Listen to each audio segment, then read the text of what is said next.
नमस्कार, आप देख रहे हैं एवन उत्तर प्रदेश और मैं हूं आपके साथ आयुषी गुप्ता। बुलेटिन की शुरुआत करेंगे इस वक्त की हेडलाइंस के साथ।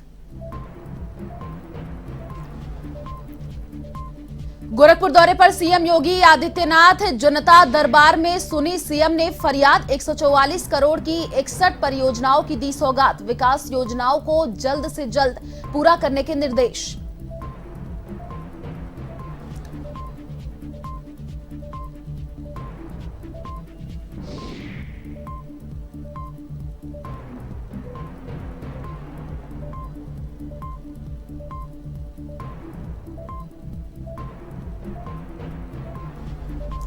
ज्ञानवापी मस्जिद या मंदिर दूसरे दिन का सर्वे पूरा। छत ऊपर के 4 कमरों, बाहर की दीवारों और तालाब की हुई वीडियोग्राफी।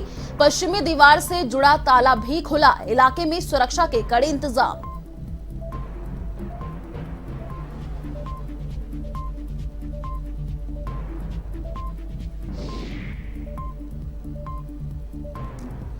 यूपी के भदौरी में गंगा में नहाने गए 10 लोग डूबे, 4 की मौत, 6 को सकुशल निकाला बाहर। गोपीगंज थाना क्षेत्र के बेरोजपुर की घटना।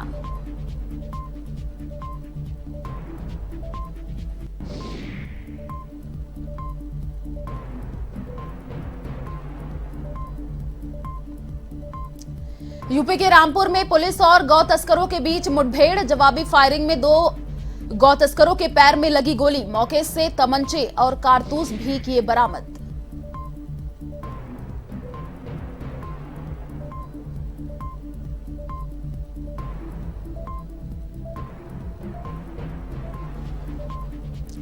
उपभोक्ताओं पर फिर महंगाई की मार। 8 माह में 26 रुपए महंगी हुई सीएनजी। आपको बता दें कि नोएडा, गाजियाबाद में 76 रुपए 17 पैसे किलो हुआ रेट। कानपुर, फतेहपुर और हमीरपुर में रेट सबसे ज्यादा।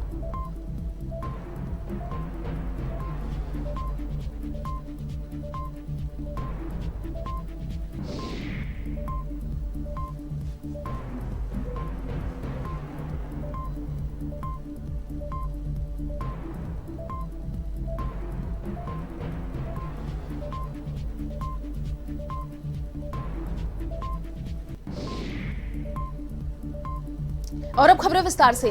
मुख्यमंत्री योगी आदित्यनाथ ने गोरखपुर को 144 करोड़ रुपए की लागत की 61 परियोजनाओं की सौगात दी है। आपको बता दें कि तारामंडल के महंत दिग्विजयनाथ पार्क में आयोजित शिलान्यास एवं लोकार्पण कार्यक्रम में मुख्यमंत्री ने विकास योजनाओं को जल्द से जल्द पूरा करने के निर्देश दिए हैं। इससे पहले मुख्यमंत्री ने सबसे पहले महंत दिग्विजयनाथ की प्रतिमा पर पुष्पांजलि अर्पित की। इस परियोजनाओं में सड़क, संपर्क मार्ग, बाढ़ सुरक्षा, शिक्षा आदि शामिल है। इस दौरान मुख्यमंत्री ने 5 टीबी रोगियों के स्वजन को पोषण किट, भूसा दान करने वालों की प्रशस्ति पत्र भी दिए।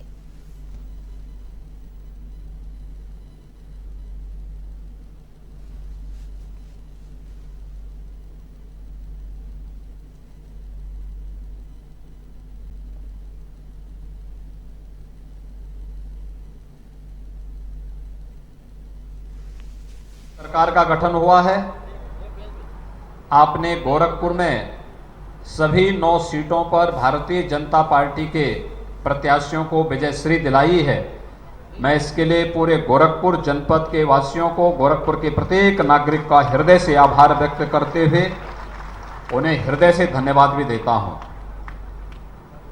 ये वास्तव में विकास के प्रति गोरखपुर की आम जनमानस की भावनाओं का अभिव्यक्ति का एक बहुत सुंदर उदाहरण है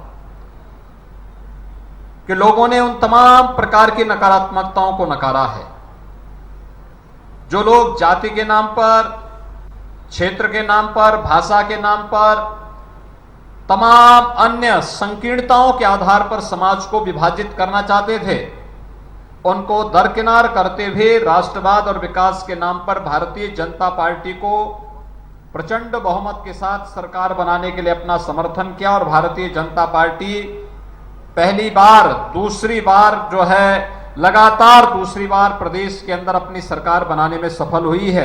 इसके लिए मैं उत्तर प्रदेश की जनता का भी हृदय से धन्यवाद करता हूं। भाइयों बहनों, विकास की इन परियोजनाओं में सड़कों की है, नालियों की है, बाढ़ बचाव से संबंधित है, विकास से संबंधित तमाम अन्य प्रकार की योजनाएं हैं जिनका आज यहां पर लोकार्पण भी हो रहा है। और शिलान्यास भी हो रहा है। कुल 61 परियोजनाएं हैं और 61 परियोजनाओं को समयबद्ध ढंग से 40 परियोजनाओं को पूरा करते हुए आज उनका लोकार्पण हो रहा है। तो 21 नई परियोजनाओं का शिलान्यास का कार्यक्रम भी हो रहा है। इसमें नगरीय क्षेत्र की भी तमाम मोहल्लों से जुड़ी हुई सड़कें हैं, जल निकासी की व्यवस्था से जुड़ी हुई प्रबंधन भी हैं, ग्रामीण क्षेत्र भी सड़कें हैं, बाढ़ बचाव से संबंधित तटबंधों की मरम्मत, बाढ़ बचाव के कार्यों से संबंधित अन्य महत्वपूर्ण कार्य भी इसके साथ समाहित हैं। सीएम योगी आदित्यनाथ गोरखपुर दौरे पर हैं, जहां पर उन्होंने जनता दरबार में लोगों की फरियाद सुनी है। आपको बता दें कि अधिकारियों को समस्याओं के निस्तारण के निर्देश भी दिए गए। वहीं इस दौरान पिपराइच गोरखपुर से फरियाद लेकर पहुंची एक मां की गोद में बैठी आरोही को सीएम योगी ने दुलार किया और सिर पर हाथ फेरकर उसे चॉकलेट मंगा कर दी, जिसे पाकर आरोही के चेहरे पर चमक आ गई। गौरतलब है कि सीएम योगी जब गोरखपुर में होते हैं तो जनता दर्शन में जनता की समस्या सुनकर उनके निदान के निर्देश देते हैं।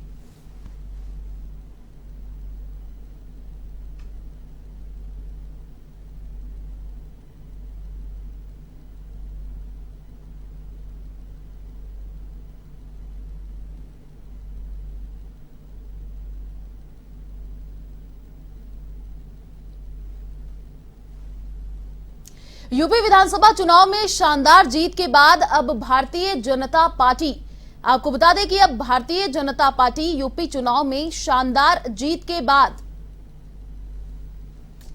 राज्यसभा चुनाव के जरिए अपनी ताकत और बढ़ाएगी। चुनाव आयोग ने 15 राज्यों में राज्यसभा की 57 सीटों के लिए चुनाव कार्यक्रम घोषित कर दिया। यूपी की 11 सीटों समेत इन सीटों के लिए 10 जून को चुनाव होने हैं। राज्यसभा चुनाव समाजवादी पार्टी और उसके विधायकों की एकजुटता का भी इम्तिहान होगा। शिवपाल यादव व आजम खान प्रकरण को लेकर सपा में पहले से ही खींचतान चल रही है। संसद के उच्च सदन के लिए होने वाले इस चुनाव में अगर वोटिंग की नौबत आई तो सपा खेमे के लिए अपने उन विधायकों का एकजुट रख पाना बड़ी चुनौती होगी। दबे स्वर में बागी तेवर दिखा विधायक क्रॉस वोटिंग कर सकते हैं। विधानसभा चुनाव नतीजे आने के बाद से ही जेल में बंद सपा विधायक आजम खान की नाराजगी बड़ा सवाल बना हुआ है। इसको लेकर सपा पर उनकी उपेक्षा का आरोप भाजपा तक लगा चुकी है। सपा मुखिया अखिलेश यादव को कई बार बताना पड़ रहा है कि उनकी पार्टी आजम खान के साथ है, जबकि उन्हीं की पार्टी के विधायक शिवपाल यादव आजम खान के सवाल पर अखिलेश ही नहीं मुलायम सिंह यादव को घेर चुके हैं। आजम खान व शिवपाल यादव के साथ उनके समर्थक विधायक राज्यसभा वोटिंग में इधर उधर हो सकते हैं। इस संभावना से इंकार नहीं किया जा सकता है। ऐसे विधायकों की तादाद के बारे में अभी अंदाजा ही लगाया जा सकता है। सपा अध्यक्ष अखिलेश यादव इस बार अपने सहयोगी राष्ट्रीय लोकदल के अध्यक्ष जयंत चौधरी को राज्यसभा भेज सकते हैं। रालोद सपा का गठबंधन काफी समय से चला आ रहा है। इसके अलावा पूर्व नौकरशाह आलोक रंजन को प्रत्याशी बनाया जा सकता है। आलोक रंजन अखिलेश यादव के मुख्यमंत्री वक्ताल में यूपी के मुख्य सचिव थे। उन्होंने इस बार के विधानसभा चुनाव में सपा का घोषणा पत्र तैयार करने में अहम भूमिका निभाई थी। इसके महाराष्ट्र में सपा नेता अबू हसन आजमी को भी प्रत्याशी बनाया जा सकता है। वैसे राज्यसभा के लिए कई और दावेदार भी टिकट के लिए लगे हैं। सपा व सहयोगी दल रालोद व सुभाषपा के विधायकों की तादाद 125 है। सपा को उम्मीद है कि इनके बूते व 4 सीट निकाल सकती है। अगर सपा ने चौथी सीट के लिए प्रत्याशी उतारा तो उसे भाजपा से संघर्ष करना होगा और अपने विधायकों को इधर होने से बचाना भी होगा। मौजूदा समय बसपा के 3 राज्यसभा सदस्य हैं। अशोक सिद्धार्थ और सतीश चंद्र मिश्र का कार्यकाल जुलाई में समाप्त हो रहा है। बसपा के पास मौजूदा समय विधानसभा में मात्र 1 सदस्य है। इस स्थिति में वह एक भी सदस्य राज्यसभा में भेज पाने की स्थिति में नहीं है।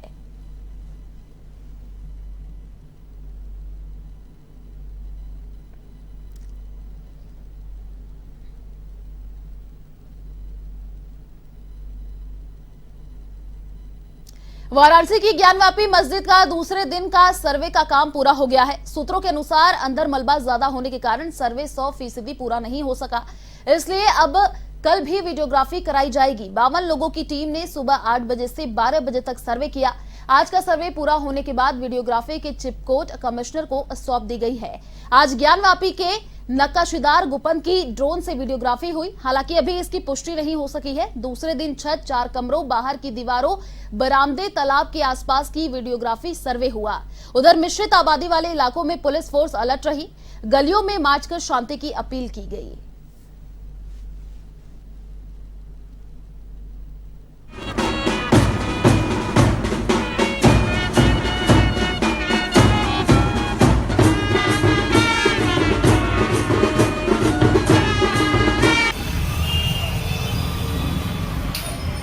प्रधानमंत्री नरेंद्र मोदी का नेपाल के रूपंदेही जिले के लुम्बिनी बौद्ध मंदिर में सोमवार को संभावित दौरा है। इसे लेकर भारत नेपाल अंतर्राष्ट्रीय सीमा को हाई अलर्ट पर रखा गया है। वहीं एसपीजी भी बॉर्डर का लगातार मौके का मुआयना करने में जुटी हुई है। वहीं सोनौली अंतर्राष्ट्रीय सीमा पर एसएसबी पुलिस और अन्य सुरक्षा एजेंसियां भारत से नेपाल जाने वाले पैदल यात्री से लेकर 4 पहिया वाहनों की सघन जांच पड़ताल करके ही जाने की परमिशन दे रही हैं। आपको बता दें कि सोमवार को बुद्ध पूर्णिमा के दिन प्रधानमंत्री नरेंद्र मोदी रूपंदेही जिले के लुम्बिनी बौद्ध मंदिर पर जाकर महामाया मंदिर का दर्शन करेंगे। साथ ही अशोक स्तंभ के सामने दीप प्रज्वलन और भारत के पूर्ण सहयोग से बन रहे बौद्ध विहार मंदिर का लोकार्पण करेंगे। कार्यक्रम के अंत में प्रधानमंत्री लुम्बिनी मंदिर परिसर के ऑडिटोरियम में नेपाल के 5000 लोगों को संबोधित भी कर सकते हैं। प्रधानमंत्री का यह दौरा नेपाल के लिए कई मायनों में महत्वपूर्ण माना जा रहा है।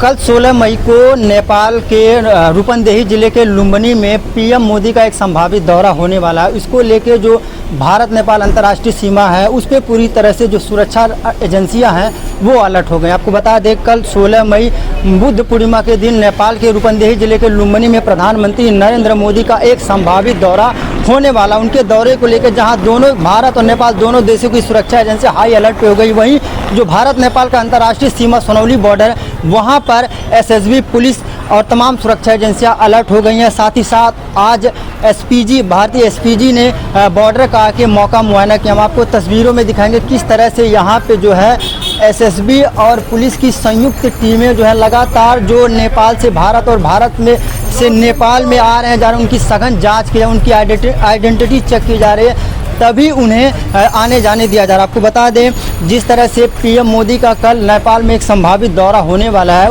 उस दौरे को लेके सोनौली के बॉर्डर को हाई अलर्ट पे रखा गया। आपको बता दें जो 84 किलोमीटर तक का भारत नेपाल का सोनौली सीमा पड़ता है उसको हाई अलर्ट पे रख दिया गया है। जो बॉर्डर पे तैनात जो सुरक्षा एजेंसियाँ जैसे एसएसबी और पुलिस एकदम अलर्ट है। लगातार जो भारत से नेपाल में 4 पहिया गाड़ी और पैदल यात्री जो भी लोग आ रहे हैं उनसे लगातार उनकी सघन जांच की जा रही है, उनकी आइडेंटिटी मांगी जा रही है और किसी भी तरह के संदिग्ध पाए जाने पे उनके खिलाफ इंस्टेंट कार्रवाई भी की जा रही है, उनको वापस भी घुमाया जा रहा है। आप देख सकते हैं किस तरह से जो यहाँ पर एसएसबी और पुलिस के लोग हैं लगातार जो भारत से नेपाल और नेपाल में भारत से आने जाने वाले लोग हैं उनकी जांच पड़ताल कर रहे हैं, उनकी आइडेंटिटी ले रहे हैं, उनके जो भी उनके अथॉरिटी कार्ड है उनकी सघन जांच हो रही है, तभी उन्हें परमिशन दिया जा रहा है। आपको बता दें कल 16 मई को और नेपाली तारीख के 2 गते को महाबुद्ध पूर्णिमा के दिन प्रधानमंत्री नरेंद्र मोदी का नेपाल के रूपंदेही जिले के लुम्बिनी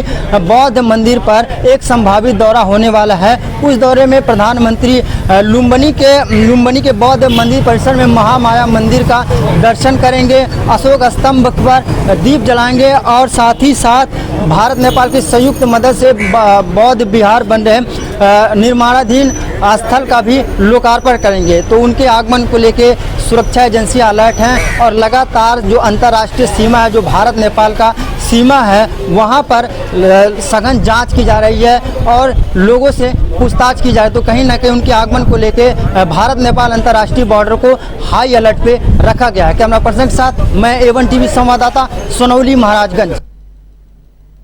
यूपी के भदौरी में गंगा में नहाने गए 10 लोगों में से 4 युवकों की मौत डूबने की वजह से हो गई है। आपको बता दें कि ये पूरा मामला गोताखोरों ने 6 युवकों को 4 घंटे की मशक्कत से सकुशल बाहर निकाला है। गोपीगंज थाना क्षेत्र के बिरोजपुर में ये घटना हुई है।